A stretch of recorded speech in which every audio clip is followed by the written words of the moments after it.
Kestlikkus on viis, kuidas teha täna asju hästi niimoodi, et homme ei oleks selle pärast kehvem.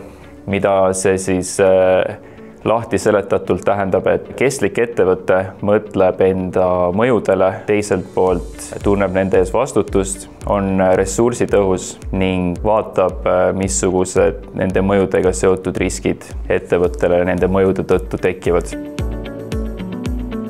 Me näiteks toome tootmisettevõtted, siis ka toote kvaliteet sõltub väga palju sisendi kvaliteedist. Kui me räägime ressurssidest, mida on vaja tootmiseks, siis elekter on ressurss, mille tähtsus aina kasvab enamus tootmisettevõtete jaoks. Kui see elekter on roheline, siis see annab ettevõttele võimaluse vähendada oma toodete mõjusid ning selle positiivne mõju on mitmekülgne. Ühelt poolt kliendid võivad eelistada tooteid, mis on väiksemate mõjudega. Teiselt poolt, kui ettevõtte tootmisel tekib vähem keskkonnamõjusid, siis sellest tulenevalt on ka ettevõttele väiksemad kulud, näiteks keskkonnatasud. Kui ettevõte on süsiniku kauplemissüsteemis, siis väiksemad süsinikutasud. Kui ettevõte soovib raha kaasata Euroopast, siis on mõjudel oluline roll. Et kui mõjud on väiksemad, siis on raha kaasata lihtsam ja see on üks asi, mida roheline elekter saab toetada.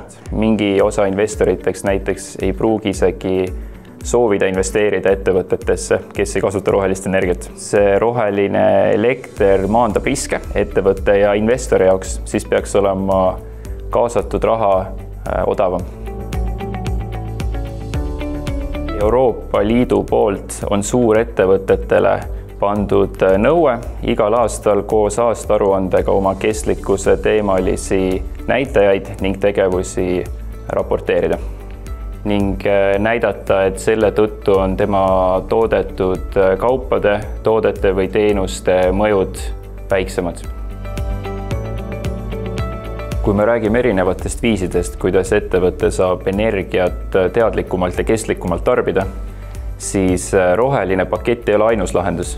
Lisaks rohelisele paketile on meil olemas ka elektriautode laadijad, mida ettevõte võib enda kontorite või tootmise lähedale paigutades, mis võivad toetada ettevõtte töötajate transporti või meelitada kohale kliente, kes sõidavad elektriautodega. Lisaks on elektriauto laadijatega kinnisvara väärtus tõenäoliselt kõrgem ning ettevõte, kes laadijad paigaldab, saab nendega teenida ka tulu.